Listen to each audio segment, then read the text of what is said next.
minute, Jack. This is a friendly celebration. I don't much like the way you celebrate.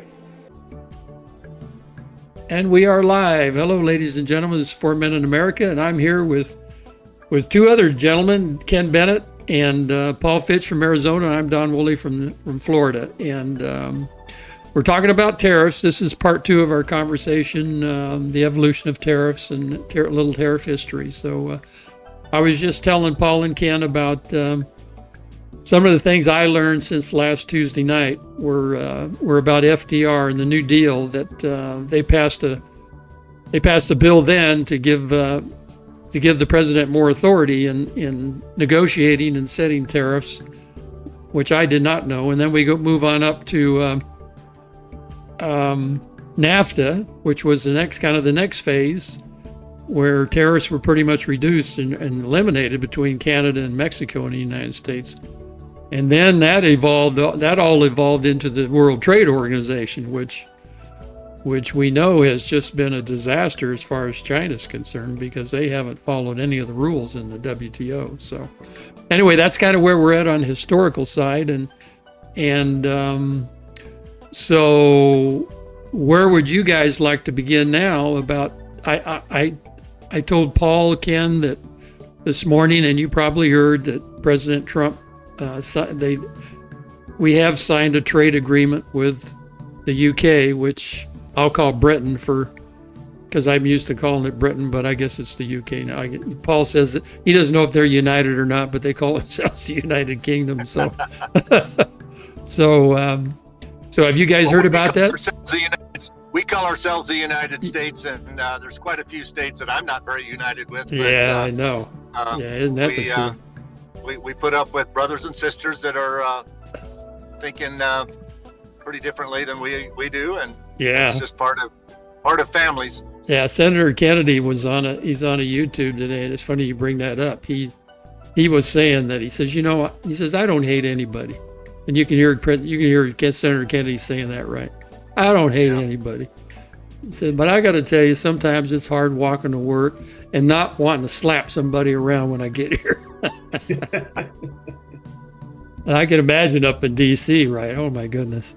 Well, you experienced that in the Arizona legislature, right? And in the Secretary of State's office. Yeah, sure. Yeah, it's a real. You got to have a real sense of calm demeanor around some of the stuff that goes on in these places, right? Because it gets pretty wild. So anyway, tariffs. Where have you guys heard we are with China? I'm hearing different things and different stories and how it's affecting China. So what do you guys think? What's your opinion? Well, the things I've been hearing is that China is kind of coming unraveled around the edges economically. That there's massive layoffs with this tariff threat that the president has come out with. That the factories are shutting down. There's been big riots on the streets, people being laid off and or put on furlough, I think is what they call it there, which means you still have the job, but you don't get paid, you don't go to work. So I don't know, that it sounds like it's even with a whole lot of financial things haven't happened. Just the threat of it is causing a great deal of turmoil and unrest in China itself, which Mr. Z has to control and make sure that he stays in power, because I think he just got reelected for another 500-year term or something. I'm not sure, but they do that over there. 500 years, that's good. But so I think that's a big thing, that President Trump is he's playing 4D chess, and the rest of the world is still trying to figure out whether keep two checkers on top of each other as a king or a queen. Yeah, right. So I just love the way the man plays the game. Yeah, I do. He just he kind of slaps people, and then looks at them like, what's the problem? I don't know. It's just kind of a strange way to run a business, because we're so used to what's been going on for the last 100 years. I think kept giving it and giving it and giving it. And one of the things I think too, Paul and Ken, is that President Trump, he really enjoys the business part of the job, right? He's really enjoying this tariff stuff, because he can get in and talk business and get these businesses. They also said they announced that Switzerland is going to invest $50 billion in a pharmaceutical company in the United States. So he's got another person on board there. The scary thing about that is, as soon as they get established, they'll start doing campaign contributions, and Congress will start approving, or FDA will start approving drugs before they're invented.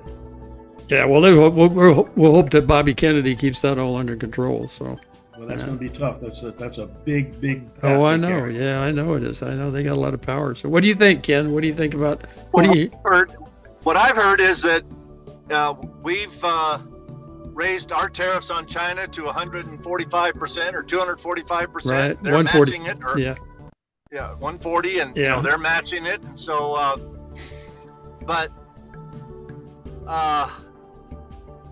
I think it's, as Paul was saying, I think it's as much a negotiating tactic, that he enjoys the art of the deal, wrote a book about it. And I think he, as we talked last week, I shared an editorial that you passed around for us, and thank you for putting that, I think, up on the Substack. Yeah. Very good article. Very good article. That was an excellent article. Yeah. I think this is one move. Tariffs are, one piece in a long chess game. And as Paul mentioned, probably a 3 or 4 dimensional chess game at that. And so, most political folks are playing checkers, and he's in 3 or 4 dimensional chess. And I think he's dealing with some things that he will accomplish. I think he thinks he will accomplish by creating some opportunities to negotiate. There was an article I saw today that came out where the left-wing media thought that they had uncovered, the president going back on his commitment that we're going to get all these agreements signed quickly, because he made some comment in response to a reporter today that we don't have to sign these in a hurry. We don't have to sign these agreements in a hurry. These other countries want our products more than we need their products. And so, we buy more from China probably than they buy from us. So a stalemate on tariffs hurts them more than us. Yeah. Oh, yeah, absolutely. Now, you could say, well, things that our folks are used to getting cheap are going to go up in price. Okay.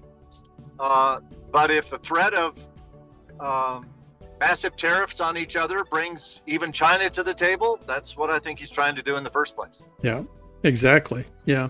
And you guys know, you probably heard too, that we're meeting Scott Bessent, the Secretary of Treasury, and somebody else pretty high up. They're going to meet with China this weekend in Switzerland, the Chinese delegation. So they're whoever capitulated. Our mainstream media insists that Trump capitulated, but of course they will. Yeah, but insiders say that China's been working the back door and knocking on the door and saying, "Hey, we got to do something. We can't go on like this." And so, anyway, they're going to talk this weekend, and that's going to be very interesting to see what comes out of that. 3 days of meetings. So we'll see. Yeah, there's a lot of pressure on China economically with this tariff thing. They're hurting worse than we are. Yeah, I think so. Ours is pretty much contemplative pain. Right. I think they're already feeling real pain. Right. Yeah. Yeah, I think that's and even true. among countries that are our friends. I served my church missionary 2-year service thing back when I was 19, 20 years old in Japan. Right. You told us that. Yeah. But did I tell you what Japan calls America? Can't remember. The name that Japan uses for America is called Beikoku, Beikoku. Bei is rice, like the white rice you eat. Koku is country. For decades, they have called America the rice country because decades ago, probably after we helped them rebuild after World War II, or maybe even before that, they bought a lot of rice from America. But when they got up on their own 2 feet and could, sustain themselves, they put huge tariffs on American rice. And America hasn't sold probably 10 kernels of rice to Japan in 40 years. Yeah. Because of tariffs. Because of tariffs, right. Yeah. And maybe even some of these negotiations with our friends will change that. Yeah. Now, America's economic future doesn't depend on selling rice to Japan. Nope. But I'll bet that the Japanese tariffs on American rice are 10 times what our tariffs, if we have any, are on theirs. Yeah. And we have a lot of rice growing areas, especially in Texas. Louisiana. In Louisiana, they grow a lot of rice. So, yeah. Doesn't go to Japan, even though Japan used to and still does call us the rice country. Right. Yeah. Doesn't go there anymore. Most of the Louisiana rice goes to Budweiser. Yeah, it's like all the corn going to the gasoline companies, Ethanol. right? Ethanol. Yeah. They started. I heard a story one time that a lot of the guys in Mexico that were growing, what do they call that plant that turn it into agave, turned it into tequila. They started growing corn instead because it was more lucrative. The ethanol was more lucrative than the agave and tequila. So I don't. Yeah. So I agree with you, both of you guys. I think China's kind of in a tight spot, and they're going to talk this weekend. So I'm really anxious to be interested in seeing what they come up with at the end of the 3 days, where they go from there. And one of the things Trump said this morning in his press conference, he says, he's willing to enable in any of those negotiations, whether it's the trade negotiations, whether it's the negotiations for Ukraine, whether it's trying to get some of our hostages released that Hamas has. And I think they got some more released today, by the way. He made it. He's willing to go there and talk and help with it all if they think they need him, his people. So I know he's going to the Middle East this weekend, to Saudi Arabia, and I think he's going to the UAE too. So it'll be interesting to see what that's all about. So tariffs. I don't think I watched this YouTube channel called "What's Going On with Shipping," and the guy is an old mariner, merchant marine guy, and he studied merchant marine and knows all about ships. He studied in college. He teaches it now in college, and he has a pretty interesting show. But he's following all the activity, and it looks like the deliveries to the West Coast ports, which is typically the highest volume of deliveries from China to the West Coast ports, although they do deliver some to the East Coast ports. It's down about estimates from 15 to 25%. And you think it'd be a lot more than that, but there's still a lot of stuff still coming in. And I think the East Coast ports weren't down that much. They were down 5-10%. Some of the big East Coast ports, but of course the biggest port, Long Beach and LA port, are the two biggest ports, and I think Seattle was down a little bit too. So if you guys get a chance, it's called "What's Going On with Shipping," and it's pretty interesting stuff. So one of the things that's caused some problems on the East Coast is timing, because the Houthis have been messing with shipments going through the Suez Canal, and people are having to go around the Horn, and that adds about 9 or 10 days to the shipping. Oh yeah, that's a long trip. Time. the Far East to our East Coast. Yeah. So all that shipment has to go around Africa. One of the things that I didn't catch with you and Jeff's program, Don, was the infant industry issue on tariffs. That's something that we've been doing for years, and other countries also is protecting infant industries to keep foreign goods out of the country, or just make them non-competitive with an industry that's starting up and needs protection from lowball imports.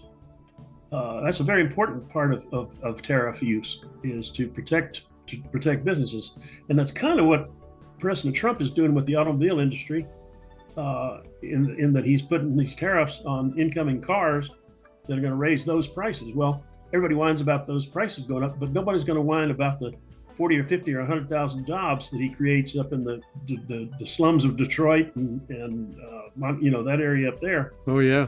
Reactivate those factories and start building cars up there, and bring the jobs back.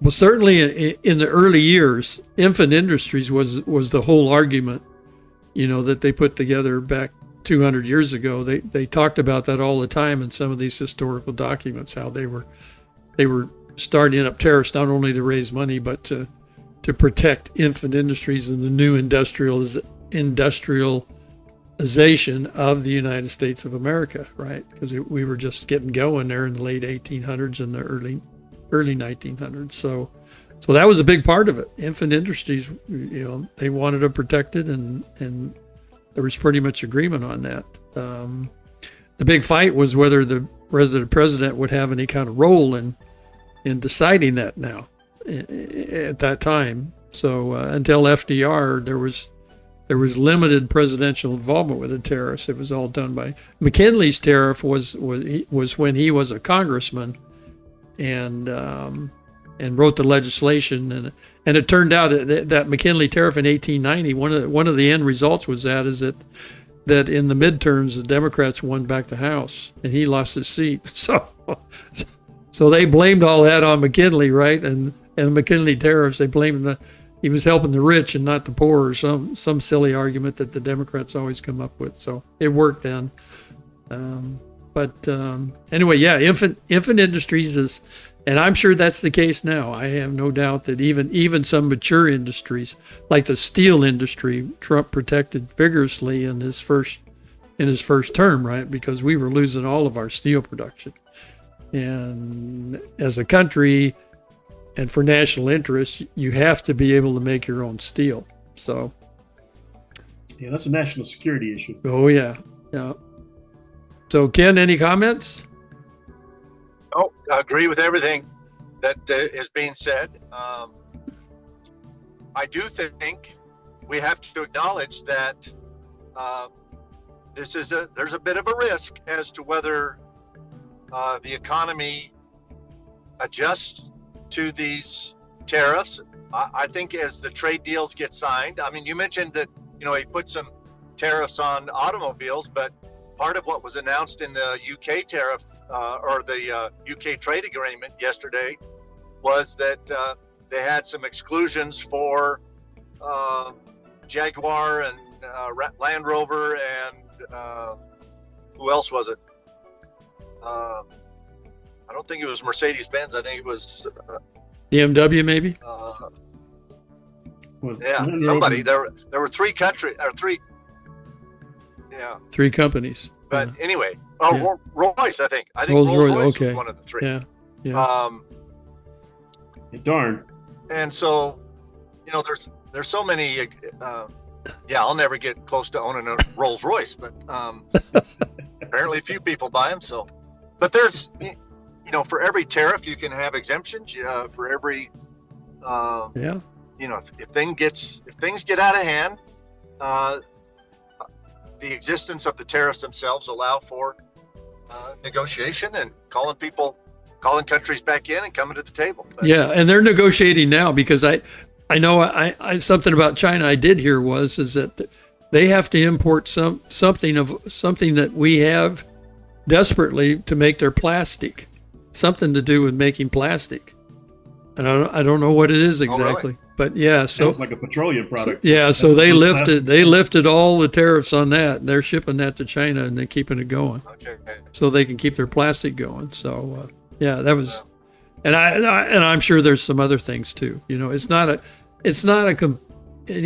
the case of either country, I don't think it's 100% cutoff of any country, right? There are things that they're allowing to come in, and that's kind of the things that mainstream media kind of skips over that. They think they're trying to convince everybody that it's 100% cutoff and everything's going to run out, and you're going to run out of toilet paper, and that's not true because we make all our toilet paper in the United States. We don't import any toilet paper, so don't worry, guys. Well, thank you for that. Yeah, don't run to Costco and buy a bunch of toilet paper. We're good. Okay. So anyway, it's definitely a give and take situation. I think people need to understand that we're not in a place where we've got everything cut off 100%, and I'm sure it's the same thing with Mexico. I have no doubt that down in Nogales that they're still bringing in all of their farm products and things. I don't know if anything's being restricted there. Now, there might be paying a tariff on it. I don't know what he put on Mexico. Was it 10 or 15%, something like that? And the only cooperation he's not getting out of the gal down there is that she says she won't agree to him going after the cartels. Well, I hate to tell her this. Military. Yeah, I hate to tell her this, but we don't need permission to go after the cartels because they're a terrorist group now. So there's a lot of places we go after terrorists that we don't ask permission of the country they're hiding in. So don't be surprised one of these mornings we pick up the paper or look in the internet and we've gone after a cartel somewhere. And you saw that big cartel bust they just made into Mexico, right? And Arizona, Phoenix too, right?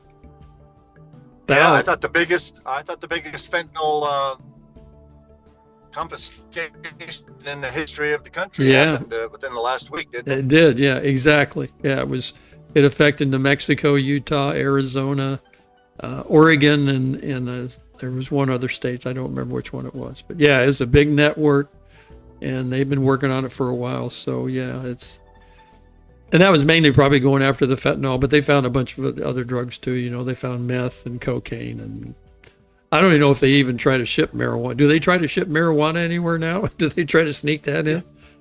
It's a low profit. Low profit. But they worry, you worry about fentanyl because they put it in everything, right? Yeah. They sneak it into stuff. And that's what kills people. Yeah.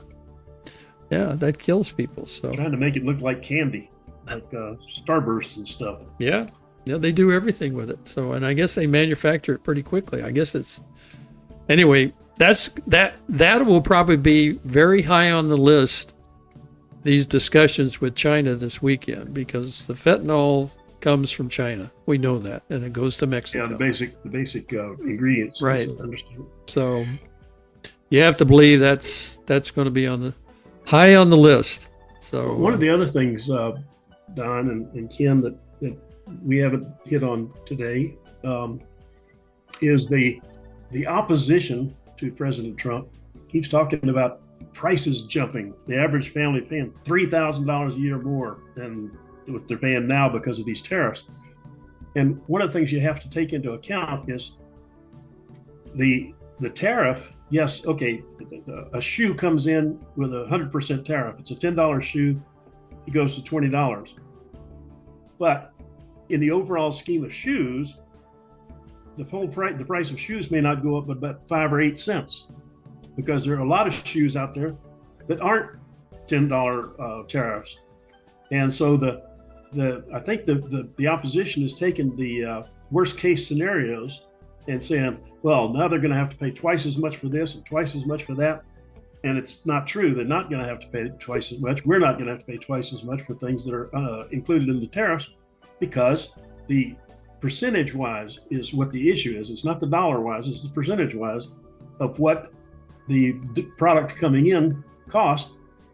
And a lot of imported goods, the importer or the exporter from the foreign country will take some of that hit, and so the 10% increase in the landed cost is not 10% of $10; it's going to be 10% of $8, and so they absorb some of that back at the factory before it even gets to the shore, and so the real increases are not going to be as bad as the Democrats are whining about. Yeah, and the mainstream media Well, keeps promoting, right, which is no truth at all to anything they're publishing. So, yeah. Mark Twain said, if you read the newspaper, you're misinformed. If you don't read the newspaper, you're uninformed. So, which one are you going to pick, right? Which is better? Yeah. And that, I guess that applies to the internet. I guess if the internet were alive in those days, he would have said the same thing, right? Right. Yeah, sure. So, so have you guys noticed anything recently that you've purchased that you haven't been able to get that has exorbitantly jumped up in price in the grocery stores or clothing stores or anywhere you've been? I haven't seen anything that looks to me like I've seen some. I haven't. Yeah, I've seen some of the food things go. Some food prices are coming down here in Florida, especially eggs.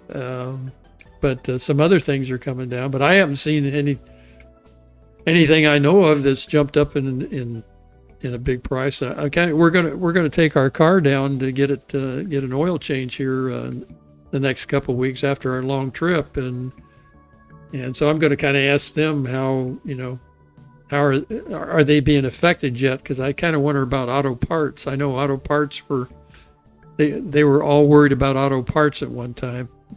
Being affected by the tariffs, but I just haven't noticed anything different. Have you guys? I haven't seen anything that it's caused me any concerns. Yeah. Do we import any ammunition, Paul? Well, some of the components for ammunition are imported. Okay. Stuff like that. I think we because I've been reading about now's the time to buy ammo before the big price increase. Yeah, I've seen that. That's why I'm asking, is I've seen that message, and I didn't know we imported anything. Our problem, if we have a problem with ammunition, probably is going to flow back to all the stuff that we gave Ukraine. Yeah. And lowered our stockpiles, so that the U.S. military is going to have to be reestablishing their stockpiles from all the stuff the Biden administration gave to Ukraine. Yeah, exactly. Now, I don't generally use 105 millimeter shells on a regular basis. Oh, you don't? So 155s? That's not going to be something that hurts me. You don't have any 155s in your basement? Yeah, no, I don't. Can you pick one up? I don't even have a basement. I know. I couldn't even pick one up nowadays. Yeah, but the bottom line is some of the components that go into 105 millimeter shells, for instance, might be also used in 9 millimeter bullets. Mm-hmm. And if the government's buying bulk replacement items, then that might trickle down to affect the lower, the small civilian type calibers. You remember the story about the IRS buying all that ammunition? Oh yeah. I wonder if we're dispersing that for better use now. What do you think? I sure hope so. I didn't mind the IRS. I mean the FBI and like that, but with the IRS, but the Department of Education was buying automatic weapons. That was kind of scary. Yeah, that's not good. So, and I don't think there's any. I don't think we import. Well, I guess we import some manufacturers of guns. Glock is manufactured in. Do they manufacture Glocks here now, or are they all manufactured? They probably make them here now. They came out of Austria originally, but just made there or not. Yeah, there's probably some others too. And I think if the prices, if the price adjustments on whatever it is, is affected by tariffs, if those are minimal, and then these announcements of companies and countries investing tens of billions of dollars, and jobs start popping up and plants start popping up in, Pennsylvania and Michigan and, certain places, it could end up having an effect on the midterms. The opposite is possible. That we have to. I think the reason he's moving so quickly is largely because he wants to. If there's a political hit that he has to take, and the left-wing media is going to make sure that he does. They're going to say what they say. I think he wants to take that hit in 2025, not 2026, right in the middle of the midterms. Absolutely. That's the Oh, logical yeah, thing yeah. to do. Yeah, absolutely agree, Ken. That's a very good point. I mean, if Kennedy can drown his pregnant secretary and still get reelected to the Senate because it was 8 months later, that's a good political move. There you go. So let's talk a little bit about we're into the program now. About how long we've been going here? 30 minutes. 30 minutes. And we won't keep you much longer, Ken. I know you're driving, and that's we'll kind of let you I'm off. going through the metropolis of Mayer, Arizona. Mayer, Arizona, big one. Huh? Mayer. About 30 feet Don't long. blink. So the part of the article that you brought to our attention last week talked about this upcoming refinancing of debt. Yes. And $6.5 trillion due by June. I have this up on the screen now for the audience. And it says, picture this as a financial tidal wave, a wall of maturities that must somehow be scaled, restructured, and overcome. And it talks a little bit about Treasury Secretary Scott Bessent's recent comments. Every basis point drop in yield saves approximately $1 billion a year in interest payments, which you noted last week, Ken. And so today, or yesterday, was it yesterday? I think it was yesterday. I don't know if it's today or yesterday now. Of course, Powell comes out and says they're not going to lower interest rates. Now, what's your guys' opinion about that? Is he resisting the obvious, or something else going on here? I think there's a bit of a personality feud between Powell and the president, and there might be some things that the Feds would have done were it not for the animosity that I think exists right now between the two of them. But as that article pointed out, the tariffs and the other things that are hitting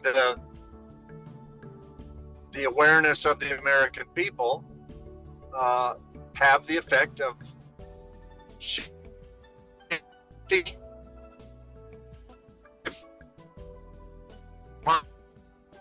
already this points reduction in U.S.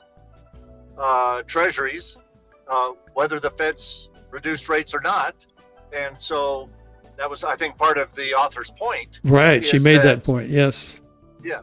That even if you don't have the Fed cooperating with what this administration is trying to do, I think there's an aspect of trying to get around the other. And right now, I think that's part of the Trump tariff strategy.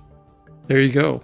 So yeah, he was asked about Powell this morning in this press conference he had on the trade deal, and some lady reporter asked him if he wanted to call, or if he would call Powell, and he said, "Well, I'd call him and talk to him," but he said, "But he won't talk to me. He won't talk to me. He won't." Talking to a brick wall. Yeah, he's talking to a brick wall. That's what he said. So. But it'd be interesting to sit down and get them on board and get all the inertia going in the right direction. I mean, I know prices. When prices go up, the thing people are talking about now is prices haven't come down, but that's not inflation, right? Inflation is when prices keep increasing by a certain percentage, and some of them may not have come down much, but that's not inflation. Inflation right now is around 2% or less. Sorry, Ken, we lost your. Oh. You're okay. Go ahead. But the fact that they're not going up, when under Biden's 4 years they were going up substantially, oh yeah, is almost a clue. Inflation as well. Yeah. If you avoid 4 years of the kinds of increases that we had under the previous administration, it doesn't have to go down. I'm just keeping it level. Yeah. Instead of going up 6 or 8, is a win. Oh yeah, that absolutely a win. Sure. Yeah. What, I was talking to my wife about this morning, and one of the things about Powell is if you look at the structure and ownership of the Federal Reserve, he's got a lot of very wealthy people who are telling him what to do.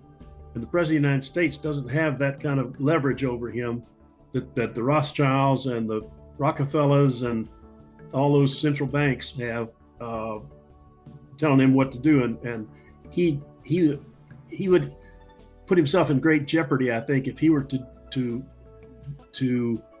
do that which his masters don't want done. You think Jamie, what's his name? Jamie Dimon? Name that Diamond? You think he's one of those masters? I don't know. I don't know if he's got I don't know if he has a piece of that or not. Yeah, I don't either. I just don't know the full structure of the Fed, but I just know that it's a privately owned bank with guys with billions of dollars, and people with billions of dollars, or sometimes even less, can make people that don't like disappear. Mm-hmm. Yeah. So yeah, maybe he's been told that, this is what we need. This is what we need for our program, and don't deviate.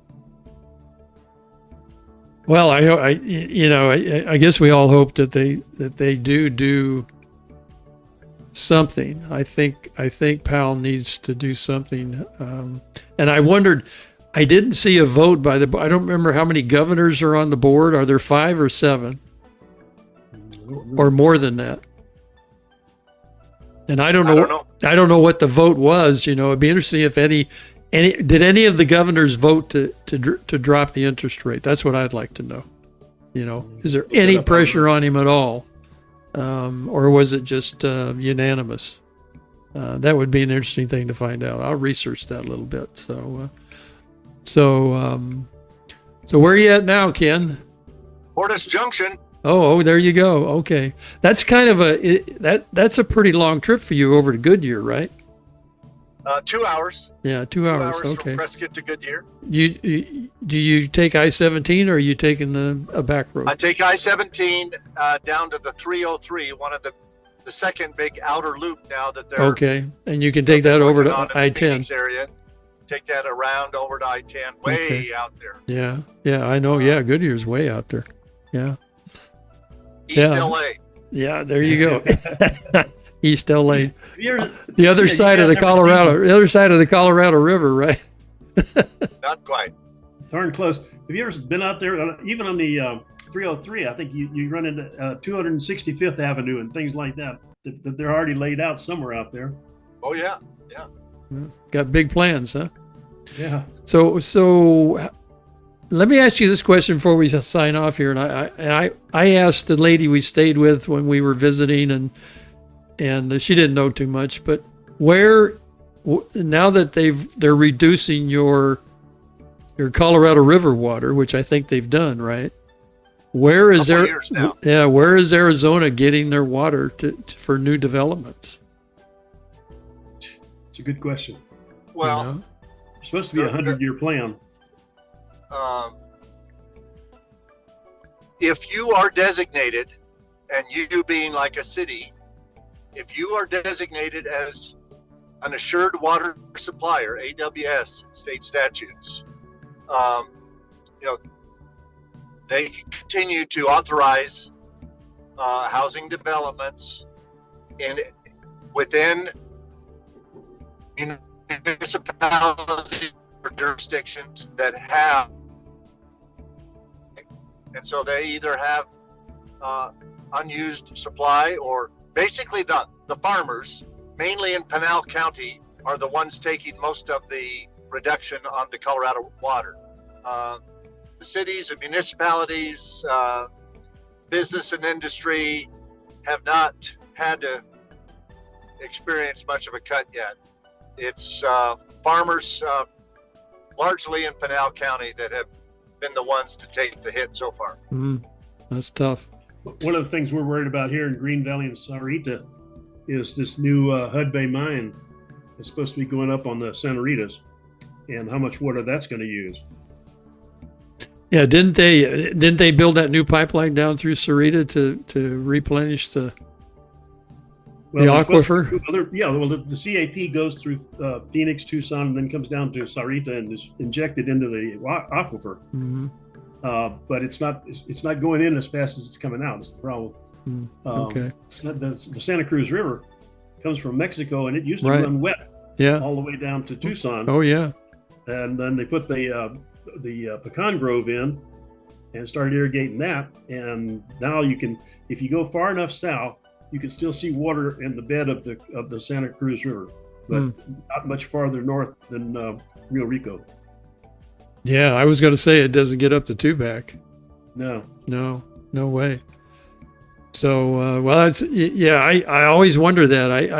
I remember a couple of years ago, there was some development up in the Phoenix area that had their water shut down. They had to ship in all their water. Are they still doing that? Did you guys? Yeah, they were getting their water from Scottsdale, and Scottsdale decided they were getting too much, so they shut them off, and they were having to truck their water in. Yeah, exactly. It was what's called a wildcat subdivision up in the Fountain Hills area. Okay. And that's what happens if you choose not to do a approved subdivision development in a city, and you go out in the middle of the county and you just start splitting lots and resplitting and resplitting and resplitting, you can have 300 or 400 houses within a matter of years, and nobody has given any of them an assured water supply. And so they had a contract to buy some water from City of Scottsdale. City of Scottsdale said, we're not going to continue that for now. And so the legislature had to step in. They passed a bill to take care of it temporarily, but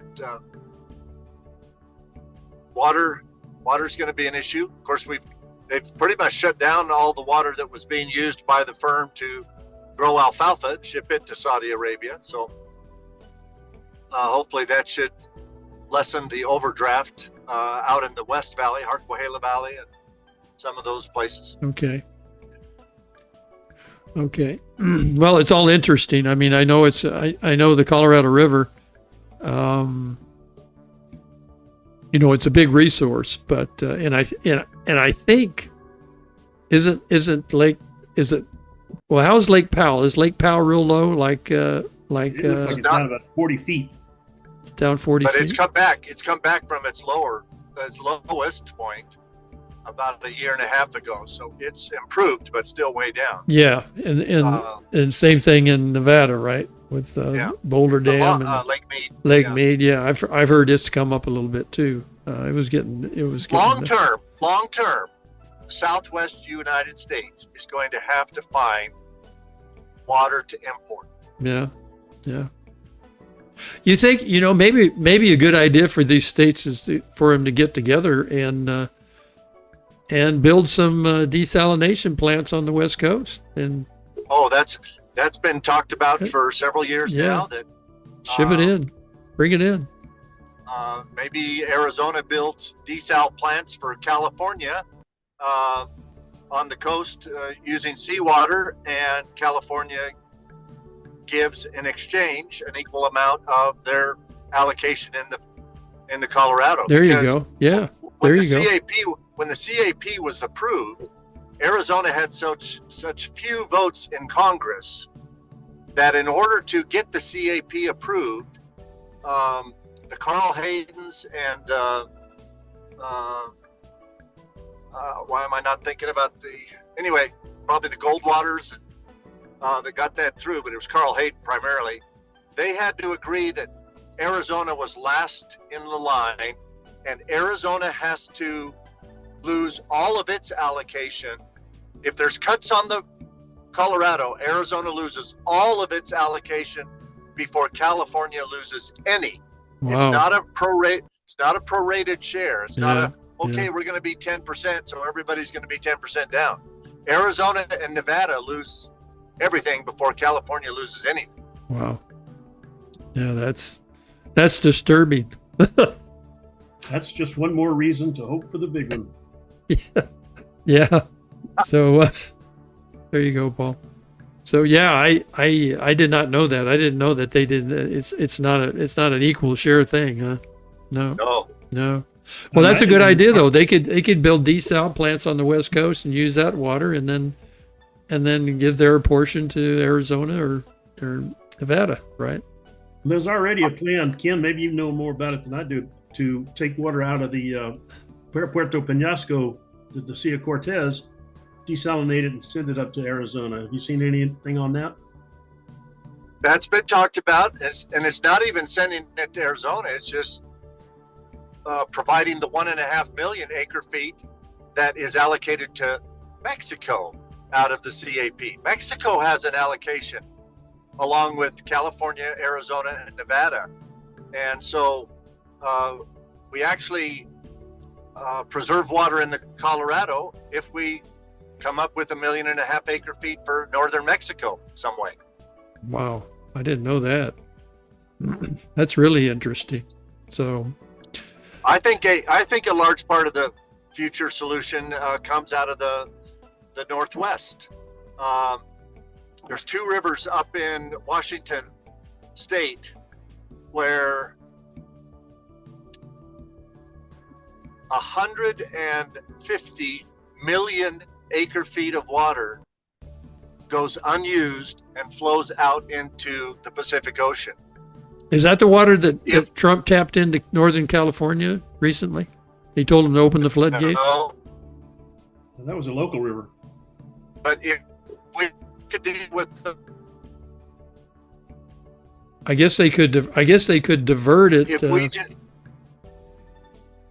Go ahead, Ken. You dropped out Yeah. for a minute, but you're fine. I'm in a bad spot. You Yeah. might not be hearing me very No, well. we're here. You good now? Go ahead. If we just got 5%, no, not even that. Well, yeah, if we got 5% of that excess water that they don't use that flows out into the Pacific, it almost double the Colorado River supply system. Yeah. Oh, wouldn't that be great? Yeah. Yeah, I guess, and they could probably build a pipeline or find some way to get that down through Idaho. There's a place where if you pump the water 60 miles, you'd only have to pump it 60 miles, and it would be in a little river that ends up in the Colorado instead of flowing out into the Pacific. Wow. Well, that sounds like a doable thing then. Yeah. Is there any serious attempts to do that, to examine that, to research that, It's been talked about, but the politics have not come to fruition yet, and the people that control that water, and includes some of the tribes up there in Washington State, I think it would take a coalition of Western states governors, large water users like the SRPs, and everybody sitting down. But the big one is going to be the tribes. If the tribes of Arizona had a reason to get their brothers and sisters in Washington to consider that for whatever reason, might be money, might be, I don't know. Maybe they want a few computer chips up there out of the chip plants that we have in Arizona or something. But maybe they want internet. We can give them Starlink. Maybe they don't have internet. something. But long term, we're going to have to import water into the southwestern U.S. Yeah. Oh, yeah. Yeah. They've got to find a solution to this because I always wonder, Arizona, they seem to have built a lot the last 4 years. Now, I don't know if they're building now so much, but Phoenix area, hasn't the Phoenix area new homes thing kind of calmed down a little bit? A little bit, but there's still 200 people a day Yeah, moving to Arizona. moving Maricopa County alone. Oh, wow. Yeah. As we drive north on 19 from Green Valley to Tucson, they have opened up probably 4 or 5 square miles of subdivision in Sahuarita. Yeah. It's just incredible. The houses are popping up like mushrooms after a rain. Yeah. Yeah. And up in Tucson, all along the what's the name of the street? The easternmost Harrison Boulevard, right? Harrison and Houghton Boulevard. It's all houses from the freeway all the way over to the Tucson city limits now. Just solid houses, both sides of the road. It's unbelievable. They got a beautiful road too.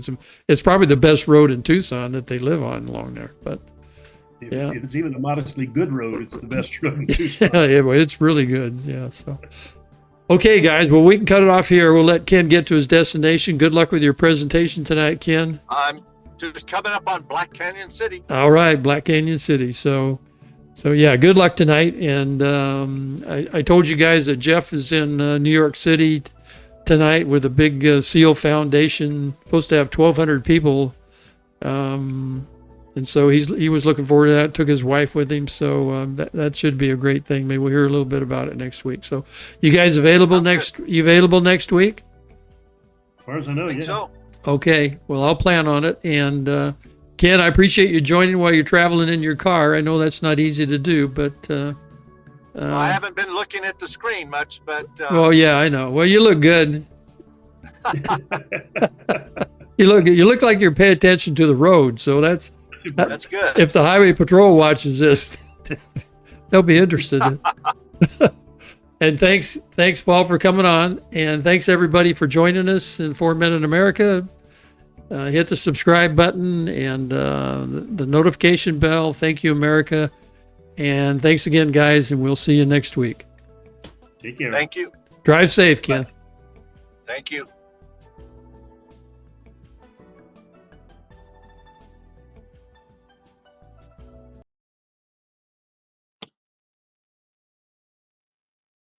If you want to change the world, start off by making your bed.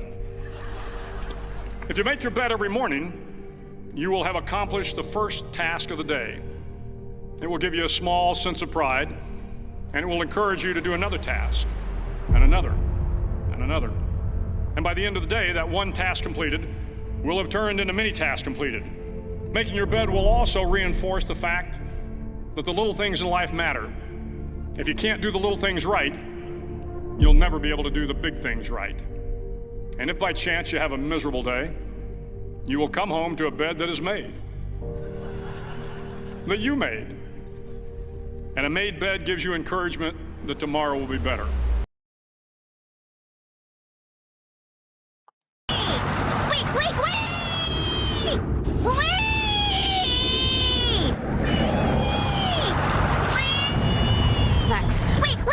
Maxwell. Yeah? You're home. Oh, cool. Thanks, Mrs. A.